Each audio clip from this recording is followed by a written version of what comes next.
Hello friends, welcome back to CCSP Certified channel. I am covering today the lecture 3 that is part of the topic 3 cloud concept. So you might have seen my other videos also, but if not, I just want to inform that I have already covered topic 1 and topic 2 as a cryptography and identity access management, and you can expect around 25 to 30 questions from those topics. Topic 3 is a cloud concept, also very important for the CCSP exam, and you can expect around 10 to 15 questions from this series or this topic 3 also. So this is third lecture. I have already covered two lecture on this, which is part of the cloud definitions parts. So I have already covered the deployment models on the cloud in lecture 1 of this topic 3, and lecture 2 of the topic 3 I covered the service model. Today I will cover the essential characteristics of the cloud in this topic 3, and as I informed before also, soundness of the concept is very important to clear the exam. So I will try to cover the concept very well in this video series. Also you can join any of the classroom programs I am conducting. So before I cover this, I just like to cover the peace of mind activity. It is a promotional activity by ISC Square, and if you want to write any of the ISC Square, best way is to avail this offer. In this offer, you will get a free second attempt in case you are not able to qualify first attempt. So, like if you are doing CISSP, CCSP, SSCP, CCLLP, any other certification that ISC Square is conducting, better look for this offer.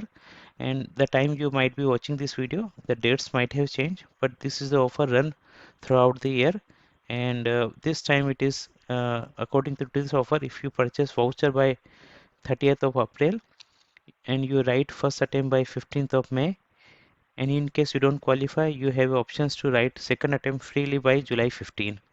And it is very good offer because majority of the time if you go with the relaxed mind, you qualify in the first attempt only. I qualified in first attempt, and majority of my students qualify in the first attempt only. And in case you don't qualify, still it is the best offer because you can get the paper idea, you can see your weak areas, and you can improve and write the exam the next attempt. And to I normally conduct the batches to according to the peace of mind activities. My current batch started on the 11th of April already. There are 3 classes happened, and you can still join. It is a morning batch from 8 a.m. to 9:15, 4 days a week. I already sharing the recording of the same to the candidates. You can watch these 3-4 recordings and join this page. It is still not late if you are planning to give the exam for this before 15 May. And I promise that it is a 25 classes course, and you will able to crack the exam with this course. I will not only give the classroom recordings but also my PPTs and test papers and guidance for this one. So these classes are designed for the working professionals, so I will sharing the classroom recordings. Also it is multilingual. If the audience want classes to be there in Hindi or in the mix of this one, I am open. I am supporting them as per their choice. And you, if it is the time you are watching this, it is the time has changed, like the might be watching in May, June, July, these dates has passed, then you can write me at the ccspcertified at that gmail.com to know the latest batches information. Apart from this, there is one more option or one more service I'm selling, this online recordings of the videos of the classes. So if you cannot join the class because of the work-life balance, because of the time constraint, you can still become a CCSP certified by watching my recordings. Many of has already purchased from my previous classes. You can see how I'm teaching from this YouTube channel. I will add this in my description, and I will share my LinkedIn profile of this CCSP certified to see the feedbacks of the qualified students. So you can purchase this recording with the nominal rates. Along with the recording, I will share my guidance, PPTs, and the test papers to you. So if you are interested to become a CCSP certified, I can help you maximum, and you can definitely follow my video blogs and can become a CCSP certified via that mechanism also. that is also fine. Now we cover the main characteristics of the cloud. So there is a characteristics defined by NIST and some defined by ISO. So NIST is a non-profit organization under US federal agency, and as I informed before, also CCSP exam is more tilted towards US and European laws. So NIST has given the definition of the cloud. Same way as the ISO also given the definition. This number is important. 800 145 is the definition number of NIST, and 17788 is the ISO definition. So they have given the 5 features of the cloud. One is the broader network access. Second is on-demand self-service. Third is resource pooling. Fourth is rapid elasticity. And the last one is a major service. Same way ISO also has given the characteristics of the cloud. They have defined 6 features of the cloud. First is same broader networks. The order is not important, the characteristics are important. So out of this five is already available here also, but the rapid elasticity, they have added the scalability also, and they have added one more characteristics of the cloud. There is a multi-tenancy. So we will discuss this now, and there are approximate questions you can expect from these features of the cloud. So we will start the first one, which is most important, the resource pooling. The resource pooling is a set of resources that CSP accumulate and rent them to different customers. So it is same like uh, uh, the renting service that's running in the business, like tent business or the marriage arrangement business. They purchase utensils, chairs, uh, tents, and others in bulk, and you rent them based on your requirements. So same way CSP has invested money. They have purchased thousands of CPUs, power, thousands of memories, network pool, resource pool, and they rent it. So all the cloud is possible because of this resource pooling. So it is a main characteristics of cloud, and cloud is possible because of the same. So service multiple customers from the same physical resources by securely separating the resources on the logical level. This is first property of the cloud, the resource pooling. The next one is the broad network access. So cloud computing resources are accessible over the network, supporting the heterogeneous client platforms such as mobile devices, workstations. So these features of the cloud make the cloud available globally.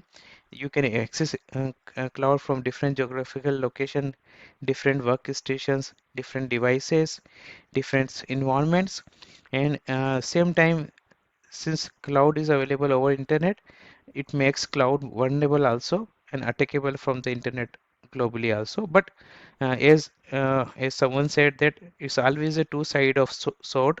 So one feature of the cloud can become a curse of the cloud if it is not implemented properly. The features are not, so we have to implement the proper security norms. uh, but the feature is broad network access, and your resources are accessible from internet globally. That's why the need of the security or understand of security is requires. So you can understand the policies you need to implement at the firewall level, network security groups level, WAF level. So even though your resources are globally accessible, they are not globally attackable. Next one is the on-demand self-service. So on-demand self-service is in normal infrastructure. When you need additional CPU, additional hard disk, you raise a purchasing order that comes, and then you use it.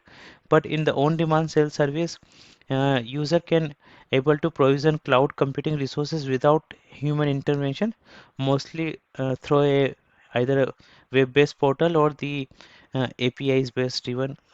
So if I need additional machine to be spin off, I need additional memory power to be added, I can quickly and self can do log into the management console or the UI given by the CSP, and add the resources and manage the resources. So it is the on-demand self-service features, and definitely, as I mentioned, that each characteristics also uh, create issues also. So in case it is ease of use, I can easily use it, I can misuse also, and we will see a issue later when we keep on adding the resources without removing them, and over the time there will be a shoot in the billing, but also it increase the attack surface. that many of the VMs or many of the resources unused lying there, and no one knows why we created them, and they create overbilling issues also, but over orphans accountants over unpaged systems, which create a security issues also.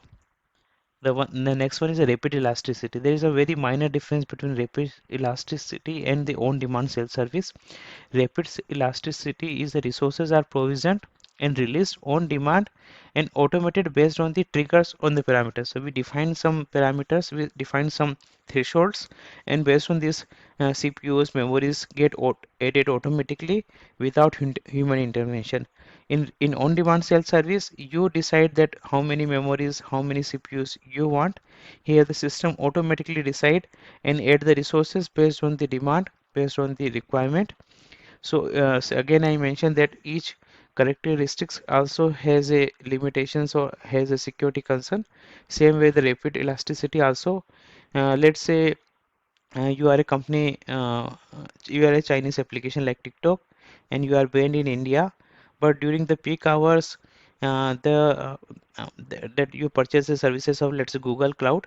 During the peak hours, Google may add server or may assign resources in the Indian region where your presence is banned or you are not allowed to run the business. So rapid elasticity may add the resources to different geographical locations, and that may concern legal or compliance issues.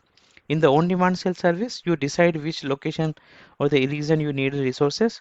So there's not an issue in the on-demand self-service, but in the rapid elasticity, it is an issue that resources can be added to different geographical location that has a different compliance and legal laws. The last one is a major service. Major service is that it is a renting service that you pay based on the number of use. Same way the electricity bill. What is your users based on the you pay. It is a very good characteristic of the cloud, and you just defined, you know that what is the major services and how much you need to pay in advance. The last one is the multi-tenancy. That is not a separate characteristics in the NIST, but ISO defined is a separate feature. But I will say that it's not a separate feature. It is part of the resource pooling only, because multi-tenancy is having a multiple customers or multiple accounts in the same infrastructure or same data center. So it's same like multiple flats in a society. So they shared many like common areas, lift areas, water supply, electricity supply. So they shared those resources commonly, and the cloud is surviving. CSPs are able to run the business because of this multi-tenancy. They are adding or selling the resources to the multiple user via the same infrastructure, same pool. So it is part of the resource pooling. So multi-tenant tenancy is the architecture that allow customer to share computing resources. Each tenant data is isolated and remains invisible to other tenant. Each customer is called the tenant, and there are multiple level of multi-tenancy like physical level, hypervisor level, operating system level, platform level, and application level. But again, I mentioned nothing called as a complete isolation. There are always risk, and the risk is like if you have a bad neighbors in your flats, they may steal your data, your resources. Same may happen in the cloud also. We'll discuss them. Different type of attacks, VM attacks possible in the cloud, side channel, VM escape, hypervisor attack. So those are the risks associated with the multi-tenancy, and multi-tenancy is a feature the cloud is running, but same time it has a security risk also associated with the same. So this is the 6 characteristics of the cloud, and you can expect to at around one or at maximum 2 questions from this. We'll see how what type of question comes in the exam with a few examples. So first one is, according to NIST, which is following is not an essential characteristics of the cloud computing. As I informed before, also exam will highlight the not or never or negative keywords so you don't miss them. So according to NIST, which is not a feature of the cloud: resource pooling, on-demand self-service, multi-tenancy, major service. So we have seen that multi-tenancy is the definition given by ISO. NIST has not given anything talk about the multi-tenancy, though it is part of the resource pooling only. The next one is related to 5 essential characteristics of the cloud computing, which is one is how resources are dynamically allocated to meet the consumer demand. So it is we have seen that there are the two characteristics for the allocation of the resources. One is on demand self-service and second is a rapid elasticity. So if you see the options, you will definitely able to remove three option which is not relevant, and you will give the answer directly to rapid elasticity. Even though if there is a rapid elasticity and on demand self-service both are there, then always choose whether it is a dynamically allocated automatically or human intervention or manually it is allocated. If it is a dynamically allocated, it is a rapid elasticity. The answer will be option A. Next one, which of these characteristics of the cloud aids compliance risk? So this we also have seen that uh, because of this rapid elasticity, there are chances that resources may get provisioned to a different geographical location, different jurisdiction location, and that may cause a compliance issues. So definitely the rapid elasticity is the answer of this question. The next one is regarding the five characteristics of the cloud computing, which is one, how a consumer can provision resources as needed without human intervention. So it is automatic resource you can provision, but here it is not automatic provision. It is a consumer can provision resources as per the need basis. So we have seen this.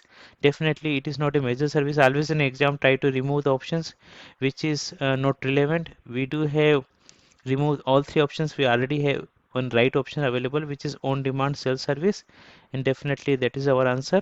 Even though if there will be on demand and rapid elasticity, it will go with the sorry, we do have a rapid elasticity also, but rapid elasticity is automatic assignment of the resources, and here customer can add the resources on the need basis. That's why it is a on demand self service is the answer. The last one in this, which is of the following are attribute of the cloud computing. So CCSP asks some question which is common sense based that cannot be taught, and you have to give the answer based on the options available in the question.